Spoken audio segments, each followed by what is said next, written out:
jangan dimonopoli supaya saya bisa terangkan per kasus. Karena Abraham punya dua anak, Ismail dan Ishak. Dan Betul.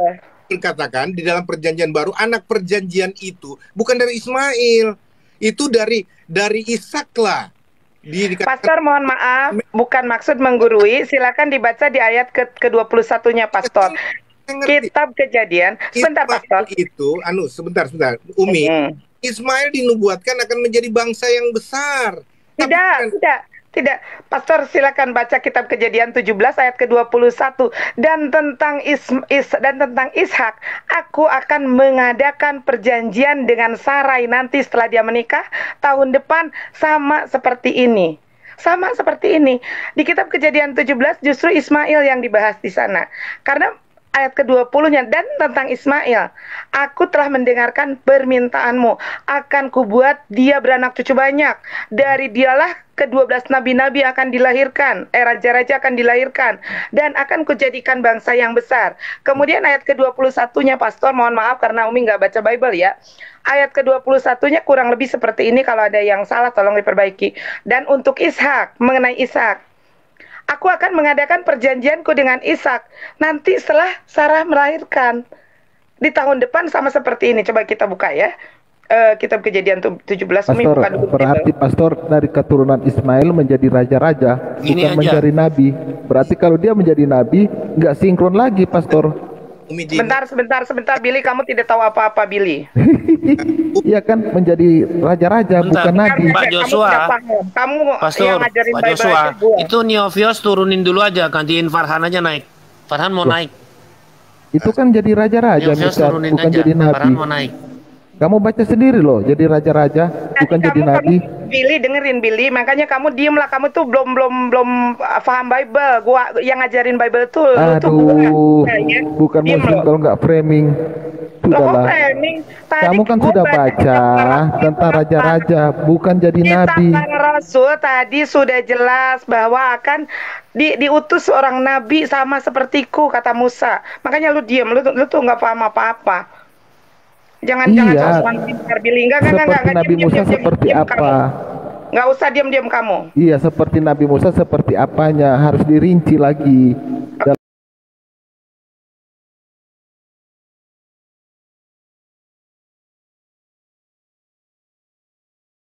Ulangan itu. Saya tidak mau berdiskusi dengan orang yang tidak ada ilmu kayak ini. Nah, ini ya di dalam kitab Kejadian 17, ini kitab Kejadian 17, Pak JT.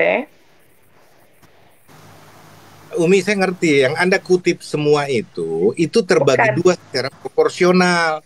Ada yang berbicara tentang Ismail dengan segala nubuatan kebesarannya akan menghasilkan bangsa, raja-raja, 10 raja besar dan sebagainya.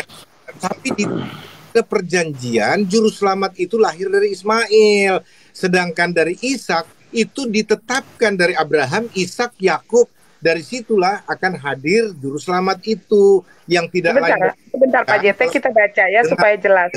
Ya. Kalau saya dari ayat ke-20, kita berbicara. Umi jangan monopoli. Kalau saya bicara dengan Kami Chan, jangan dipotong dulu Kami Chan. Gitu loh. Iya. Kasih waktu sedikit kalau Pak Joshua. Perspektif Anda Anda sodorkan baru Anda tidak mau dengar dari saya, Anda tidak akan dapat penjelasan yang benar nanti. Kalau Anda sudah yakin apa yang Anda pegang, anut, tidak perlu dikonfrontasi kalau begitu. Jalanin aja kalau Anda yakini apa yang Anda dan tidak mau dikoreksi. Kan Anda datang sini mau bertanya supaya mendapatkan semacam peneguhan. Gitu loh. Jadi jangan gitu loh. Bukan. Jadi kan ini yang kita bahas, gini loh Pak JT, yang kita bahas ini kitab Tanak ya, Taurat Musa, Nefiim dan Ketuvim. Jadi bukan Bible. Ini di dalam tidak bisa dipisahkan Umi. Bible yang Anda itu yang saya bilang, narasi seperti Anda tidak boleh dicampur adukan dengan perspektif Kristiani yang full biblical dari Kejadian sampai Wahyu. Itu satu kesatuan biblical dari Kejadian sampai Wahyu. Itu satu kesatuan kanonik yang tidak bisa dipisahkan. Gitu loh Umi. Iya.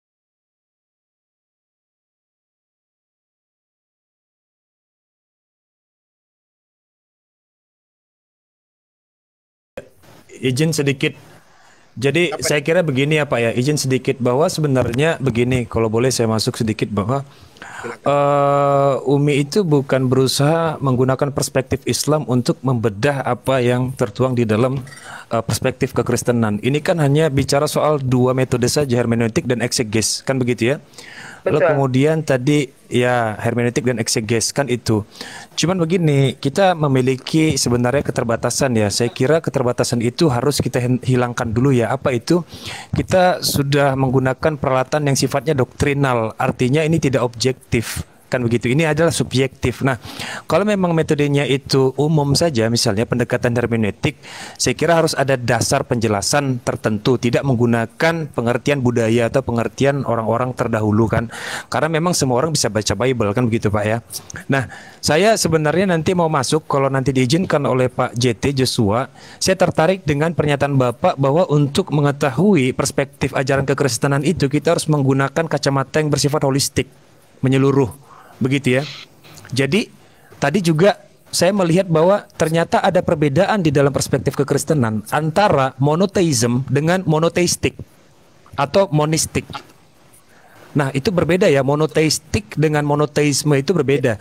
Ada lagi saya melihat juga dualistik sifatnya. Itu nanti. Jadi yang satu mono, yang satu dual, yang satu poli. Oke, selesaikan dulu Umi. Apa? Itu nanti. Gimana?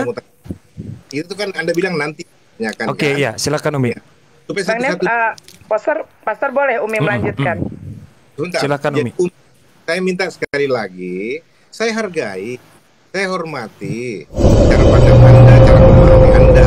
Dan saya perlu jelaskan kepada Saudara Billy bahwa di dalam hermeneutik, cara memahami kitab suci Alkitab, kalau kita bicara hermeneutik dalam konteks sebuah upaya atau metode dalam memahami kitab suci itu, memang ada dua yang akhirnya bercabang situ. Ada yang secara eisegesis, ada yang secara exegesis.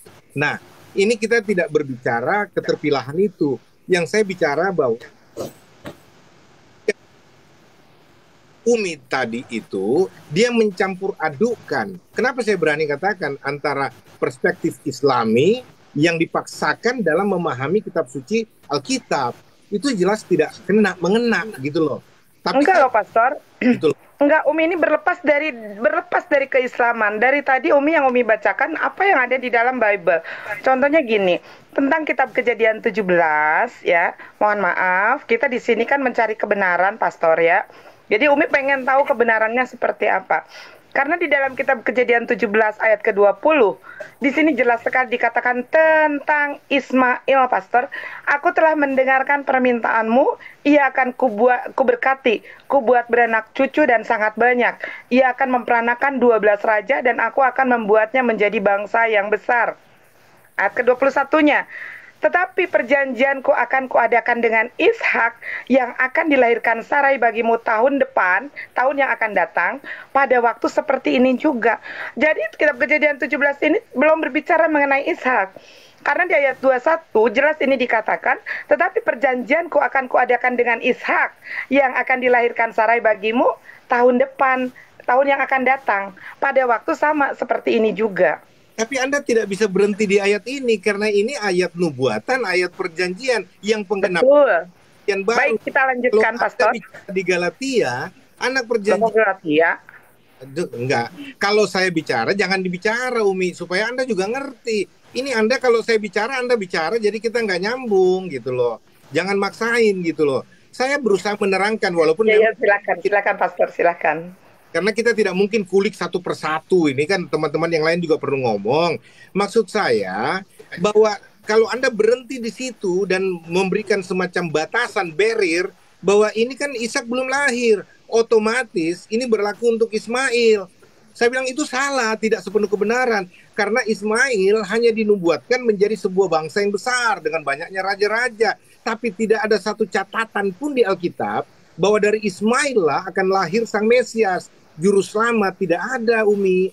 Dalam perspektif Kristen, jelas ketegasannya garisnya dari Abraham, Ishak, Yakub, Yehuda, Daud, dan Mesias itu.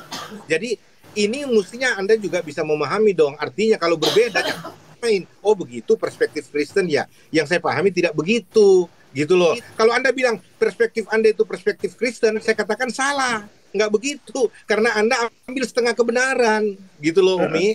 Karena kita tadi holistik itu seluruh kontekstual dari, kalau kita mengerti ayat ini, kita cari ayat yang setaranya, ada referensi ayat lain yang berbicara tentang ayat ini. Lalu bagaimana konteks di ayat itu, di perikop itu, lalu kemudian konteks secara suratnya, kitabnya, lalu kemudian perjanjiannya, baru keseluruhannya. Itu harus seperti itu metode pemahamannya. Tidak bisa kita comot satu ayat ini lalu kita paksakan dengan pemahaman kita. Walaupun Anda pakai 2-3 ayat seolah-olah itu semacam pembenaran, peneguhan, tapi kalau dia menubruk prinsip yang lain, itu nggak benar cara penafsiran seperti itu. Nah, kekristenan... Kalau tadi yang terkorelasi ke Matius 21 ayat 43 gimana, Pastor?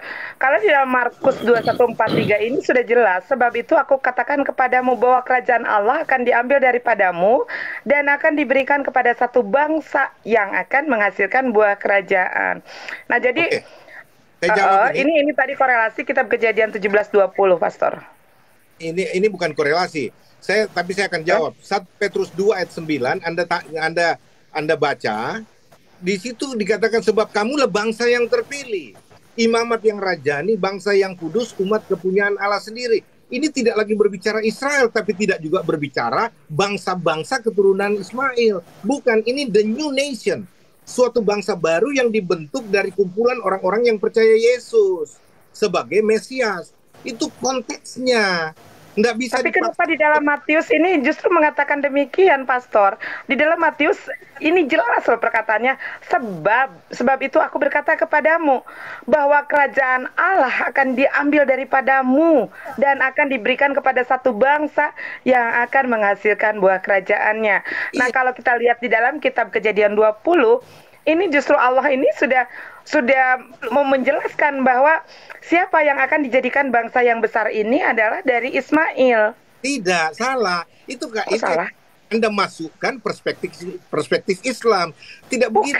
Bangsa yang mau diambil itu, kerajaan itu dari Yahudi, Israel, sebagai umat perjanjian ketika itu yang menolak kehadiran Mesias. Lalu kemudian kerajaan itu diserahkan kepada suatu bangsa yang baru. Karena ada bangsa yang barunya itu siapa? Bukankah Yesus dan Daud itu orang Israel ini dari kalangan Bani Israel juga? Ini akan diambil loh, kerajaan Allah akan diambil daripadamu dan akan diberikan kepada satu bangsa yang lain. Sebentar. Pak Joshua. Ya. Pak Joshua, aku turun dulu, naikin yang Kristianity Hoax, sama Neofrost turunin, naikin Farhan. Kalau misal nanti Bang Juma udah naik, baru aku naik aja. Saya nggak tahu ini apa Kristianity Hoax. Cara menurunkan. Ya, Mbak Mican, gini, saya coba nanti naikin Kristianity Hoax saja kalau gitu. Cara nurunin gampang kok, tinggal klik Neoviosnya turunin. Kalau mereka tidak diberi kesempatan, mereka rasanya gimana?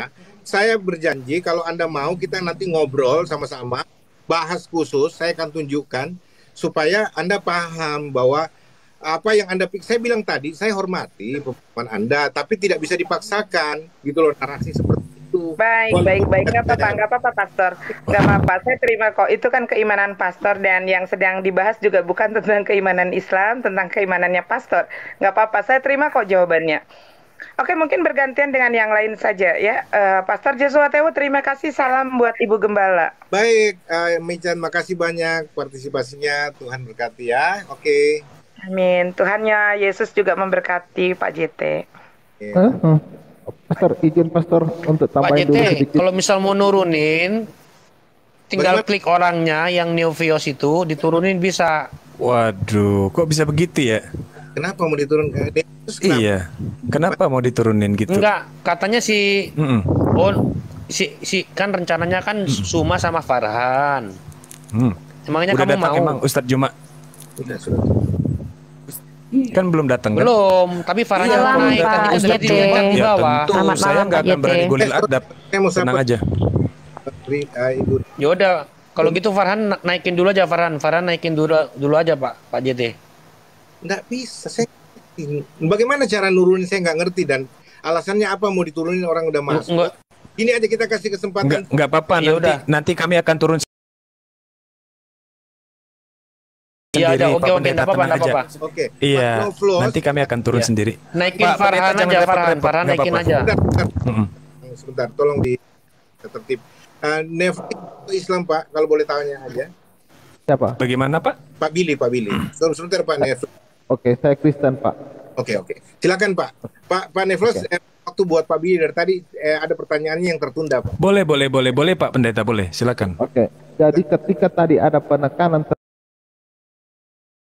terhadap tentang keturunan Ismail, ada baiknya Muslim juga bercermin di dalam kitab mereka sendiri bahwa hanya Ishak dan Yakub yang mempunyai agama. Itu tertulis dalam surat Yusuf 12 ayat 38. Kemudian hanya Ishak dan Yakub dijadikan nabi.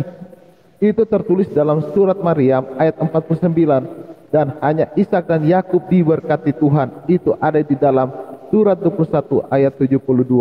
Silakan Anda cek ayat per ayat. Tidak ada Ismail di situ, ya. Tolong dicek percek. Yang pertama, Ishak dan Yakub, hanya Ishak dan Yakub yang mempunyai agama. Dan kemudian dalam surat Yusuf ayat 38, dan hanya Ishak dan Yakub dijadikan nabi di dalam surat Maryam ayat 49, dan hanya Ishak dan Yakub diberkati Tuhan di dalam Al-Anbiya ayat 72 atau surat 21 ayat 72. Coba di cross check lagi ayat-ayat kalian biar kalian jangan terlalu memaksa di Alkitab kita. Oke? Haleluya. Lanjut Pak Pendeta. Terima kasih. Anda berbicara karena Anda sudah pengalaman membaca, memahami juga secara komparatif ya tentang Al-Quran, tentang ayat-ayat itu. Sangat saya hormati.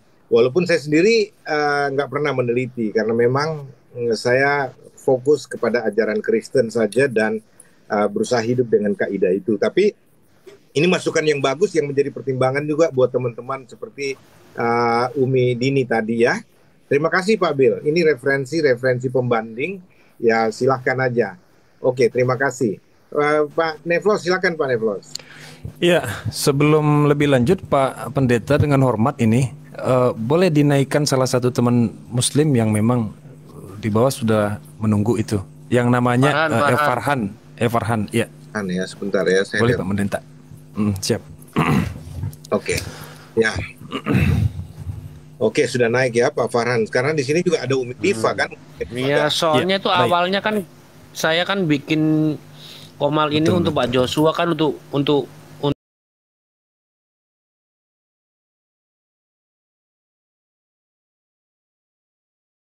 diskusi dengan Farhan, dengan Bang Zuma.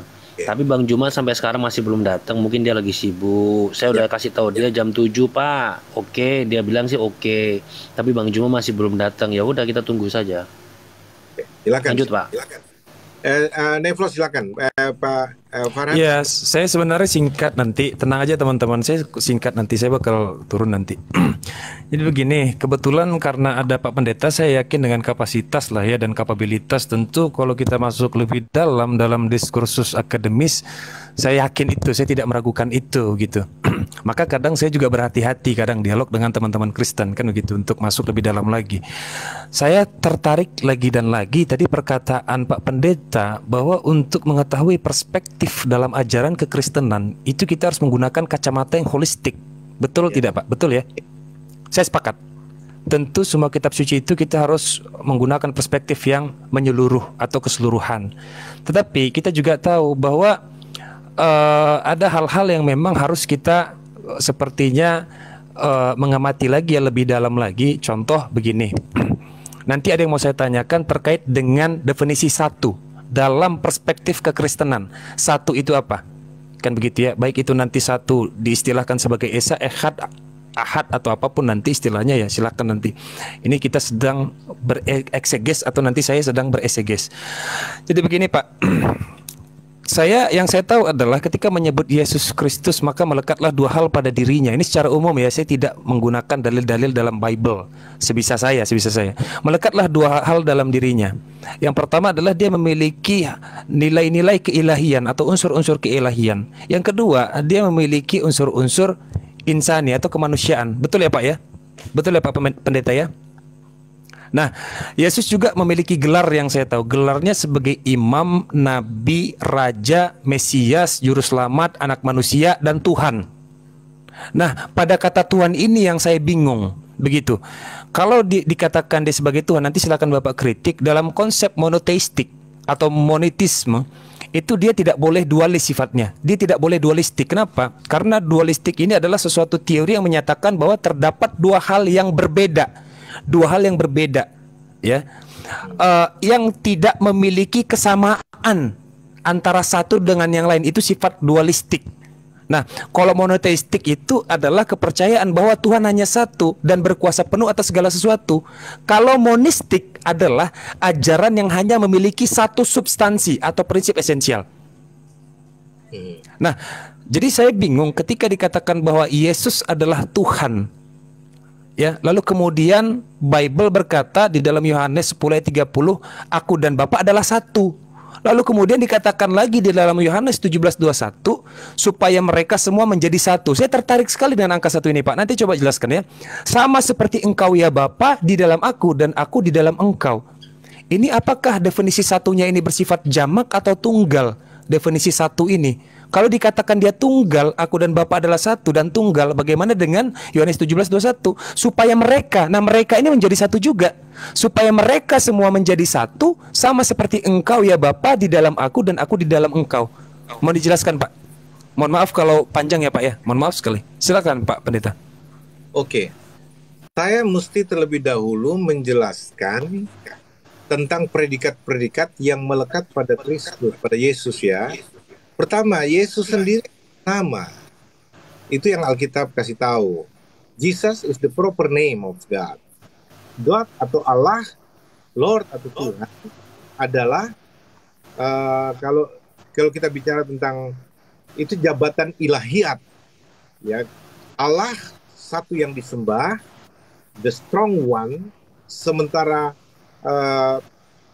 Tuhan itu berbicara Adonai yang punya hak kepemilikan.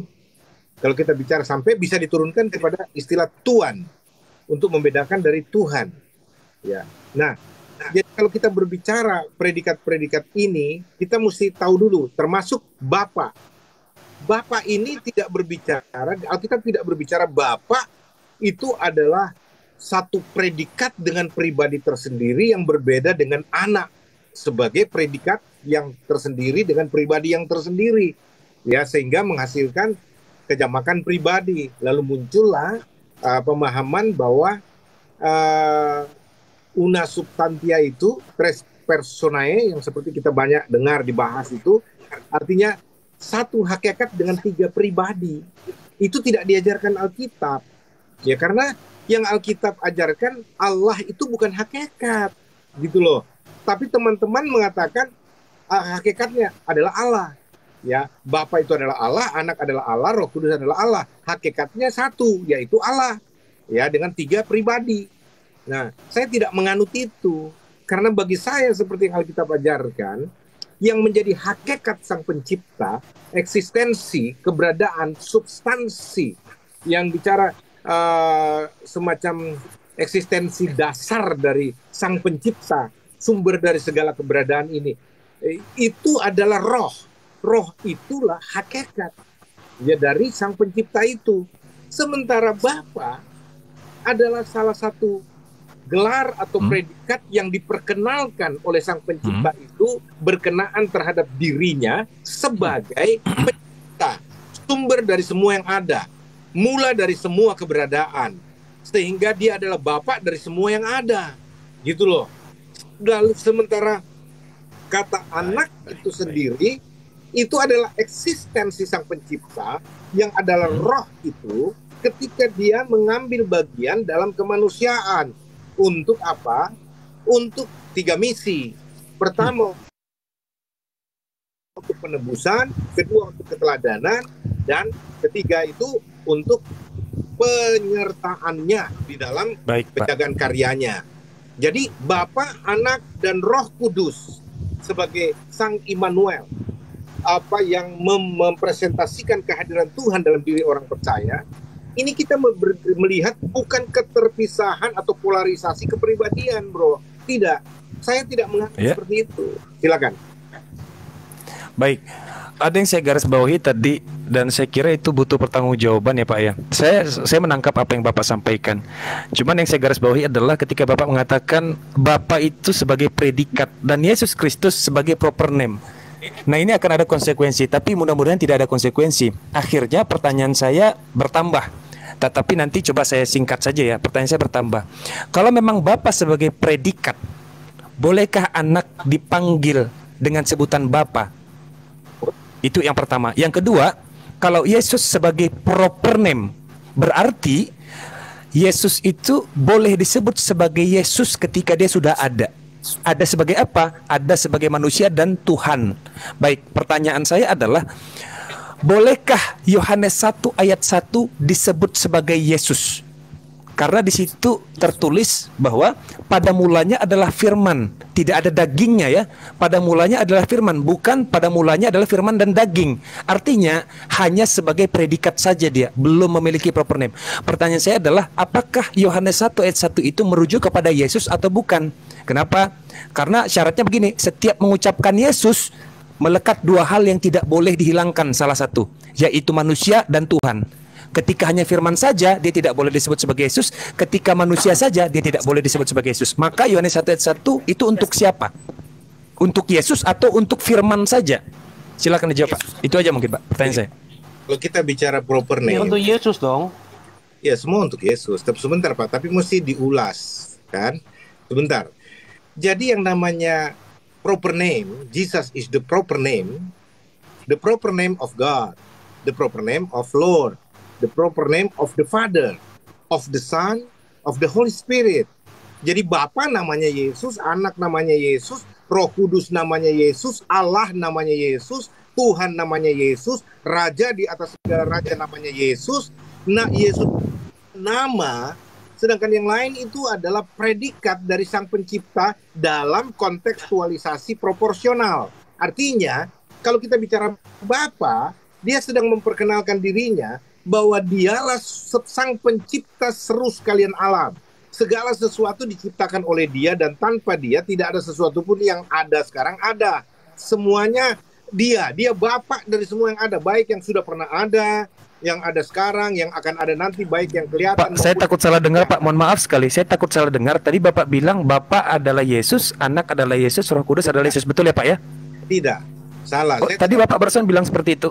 Tidak. Coba diulangin Pak, saya takut salah paham. Bapak namanya Yesus. Jadi proper name of God, proper name of Lord, proper name of the Father, itu kita tidak bilang Bapak adalah anak, anak adalah Roh Kudus, tidak begitu. Saya nggak bahas seperti itu, bro. Secara proporsional saya bilang, itu Bapak, itu kontekstual proporsional begitu. Jadi Bapak namanya Yesus, Anak namanya Yesus, Roh Kudus namanya Yesus. Semua ada ayatnya, saya bisa tunjukkan, bro. Jadi itu yang saya mau kasih tahu, pemahaman dari kata Jesus is the proper name. Itu boleh minta ayatnya Pak? Ketika Bapak diidentifikasi sebagai Yesus secara proper name, boleh minta dalilnya? Hotheos. Itu bukan Yesus, itu Hologos. Bedakan Yesus dengan Hologos, berbeda. Saya mau tahu Yesusnya. Nama Yesus ketika Gabriel menamai anak itu sebagai Yesus. Silakan Pak. Immanuel. Silakan ayatnya Pak, ayatnya. Itu figuratif. Siapa yang bicara ini? Billy ya? Saya Pak. Bukan. Pak. Sorry. Jadi ada satu. Jadi kita orang Kristen ya, yang naik ke surga nantinya, yang hidupnya kudus, udah nggak ada lagi yang namanya Bapak, itu nggak ada lagi, Roh Kudus itu nggak ada, udah menjadi satu mereka. Karena itulah akulah Alfa dan Omega, gitu loh. Mereka udah menjadi satu. Iya. Awalnya yang itu yang disebut peradaan ya, satu pribadi awalnya Allah itu ya, Elohim. Ini satunya berarti konsepnya panteisme ya. Semua adalah kesatuan. Aku doktrinku Tritunggal, bro. Tapi aku mau pakai Sabelian juga bisa, Sabelanus, gitu loh. Jadi awalnya Allah itu satu pribadi, ya. Itu peradaan dia yang disebut hakikatnya itu yang kita nggak tahu kapan Allah itu ada, yang berawal kapan, berakhirnya kapan kita nggak tahu, ya. Setelah itu ada prakeadaan yang disebut firman itu menjadi manusia. Ya, itulah Yesus. Dan setelah Yesus naik ke surga, dia mencurahkan apa? Roh Kudus, Roh Penolong, Roh Penghibur. Dan orang yang percaya bahwa Yesus adalah Tuhan, dia telah dikaruniai oleh kasih karunia, yaitu Roh Kudus. Nah, setelah kita orang Kristen yang hidupnya baik, ya, yang di Taman Firdaus, kita akan naik ke surga. Kita akan ketemu siapa? Udah nggak ada lagi yang saya ceritakan tadi itu. Nggak ada Bapak, itu nggak ada lagi, karena tidak ada seorang pun yang bisa melihat wajah Bapak, bahkan malaikat maupun iblis. Tapi Bang Kendi, jadi Bang Kendi kita sepakat nggak? ketemunya Tuhan Yesus. Bang Kendi sepakat nggak dengan Roh Kudus itu pernyataan udah menjadi Pak satu Pendeta? dia. Nggak ada masalah. Nggak ada masalah. Buktinya saya Tapi masih sepakat berteman nggak baik Bang kok. Kendi-nya bahwa Nggak ada Bapak masalah. bisa disebut sebagai Yesus secara proporsional, Anak bisa disebut sebagai Yesus secara Tidak ada proporsional, masalah. Roh Kudus bisa disebut sebagai Tidak ada proporsional. masalah. Karena ujung-ujungnya nanti ya. Karena ujung-ujungnya nanti pada waktu kita di surga, kita akan ketemu Tuhan Yesus. Udah nggak ada lagi yang namanya Bapak, itu nggak ada lagi. Tiga itu menjadi satu Oh, hakikatnya. panteisme berarti. Gitu loh. Kok panteisme sih? Bukan, saya ini Tritunggal, bro. Tadi kan sudah jelas dikatakan Bukan Bukan, Trinitas tadi. saya nggak mau, Saya saya Tritunggal. nggak mau Oke, spesifik. Saya tahu, saya nggak mau masuk lebih dalam untuk Oke. menggeledah Level. corak doktrinal. Saya nggak kayak gitu orangnya. Saya nggak mau Level. menyimpulkan corak doktrinnya Nah, Tadi karena itu sudah saya, dijelaskan. karena itu Begitu saya kan orangnya. udah menjelaskan ya kan. Intinya kita orang Kristen yang hidupnya kudus ya, yang di Taman Firdaus itu kita akan ketemu siapa nantinya di surga? Tuhan Yesus. Ya. Bukan ketemu Bapak, Pak, bukan Bang ketemu Roh Kendi, Kudus. Bang Kendi, coba kita fokus ya. Saya tadi minta bahwa coba tunjukkan dalil di zaman kehidupan Yesus itu ada yang memanggil Yesus sebagai Bapa. Kalau memang dia hanya predikat sifatnya atau proper name, Oh, sudah ada jelas enggak? dia bilang Wahai Bapak gitu. sebentar, barang siapa melihat anak ya, berarti barang siapa telah melihat Yesus, dia telah melihat Itu Bapa. penjelasan Yesus, Pak. Itu perkataan Iya. Yesus, Pak. Yang saya Terus jadi tanya mau adalah, gimana ada nggak lagi? orang di zaman itu, ada nggak orang di zaman itu yang memanggil Yesus sebagai wahai Bapa, bukan wahai Yesus, bukan wahai Tuhan, tetapi wahai Bapa. Itu yang mau saya tanya. Ada tidak di zaman itu yang memanggil Yesus itu sebagai Bapa? Kalau tidak nggak ada, ada. kenapa pertanyaannya? Nah itu. Nggak ada. Nah, kenapa pertanyaannya? Ada apa? Kenapa? Coba dijawab. Kenapa itu? Kira-kira ada apa? Maksudnya kenapa Silakan. apanya nih? Kan saya udah bilang Kenapa nggak ada. tidak ada orang yang memanggil Yesus sebagai Bapa? Wahai Oh, Karena Bapa. saya jelasin dulu karena sedikit, pada Pak waktu Kendi. itu, ya, mereka pun juga masih pandangan ideologinya dalam berteolog juga berbeda-beda. Contoh, Paulus beda dengan Apolos, beda dengan Kefas. Tetapi mereka semua Tritunggal. Ini saya bacakan kamu Petrus, Tritunggal. Ini saya bacakan kamu ya. Di 1 Petrus ayat 3. Sebentar.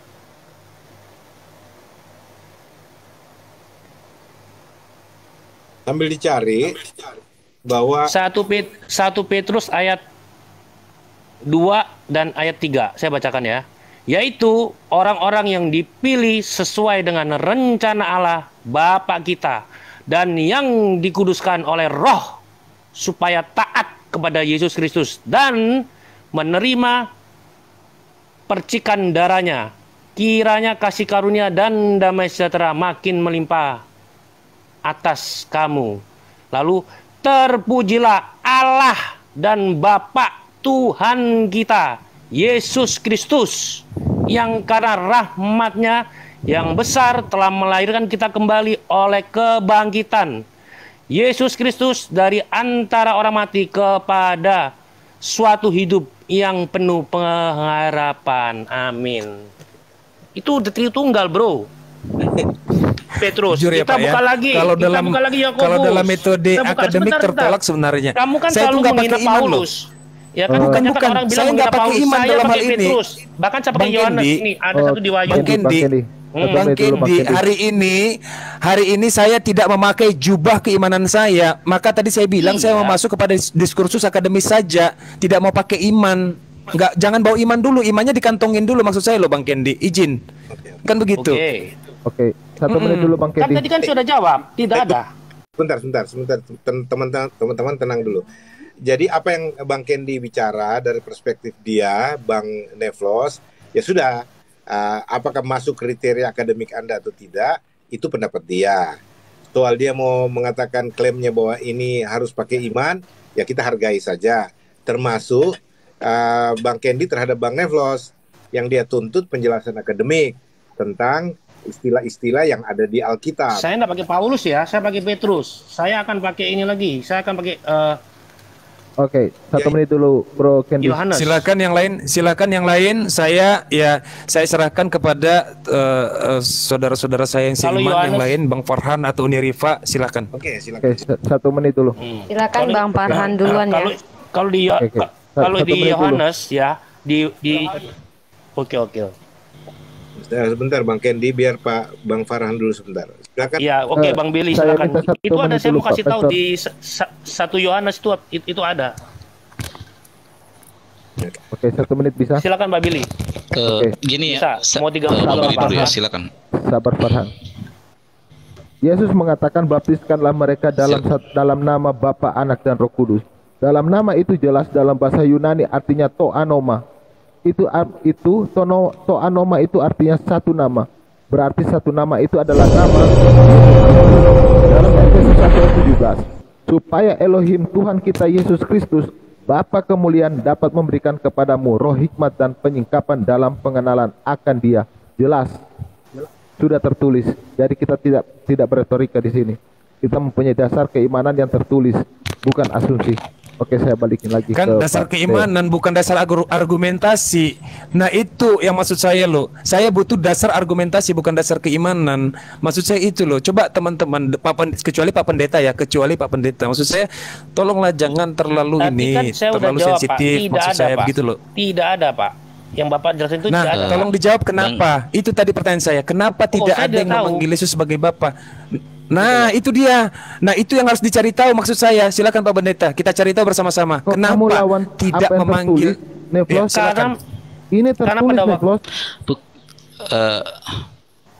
Gak gini Billy, tadi habis Billy begini Billy, saya mencoba untuk membangun konstruk kan muridnya berargumen kan dari Bang bertanya, Neflos ya. Saya Bapak, memahami. Sebentar Farhan. Ada kan muridnya bertanya, Tuanku, Guru, siapakah Bapak itu? Siapakah Bang Bapak itu? Neflos. Bener kan? Izin, itu Ustadz Juma ada. Ustadz Juma udah datang kayaknya ya. Pak Pendeta, terima kasih banyak ya. Udah Oke. diizinkan naik ke atas ya. Pak Joshua Tewu, silakan naikkan Ustadz Juma. Saya menyimak di bawah. Terima kasih semuanya Bang Kendi. Terima kasih ya. Ya, Pak. Oke. Selamat malam ya. Ya, Tuhan berkati Pak. Baik. Ya, Ibu Rifa mau bertanya apa, Bu Rifa? Iya, selamat malam Pak Pendeta Joshua Tewu ya.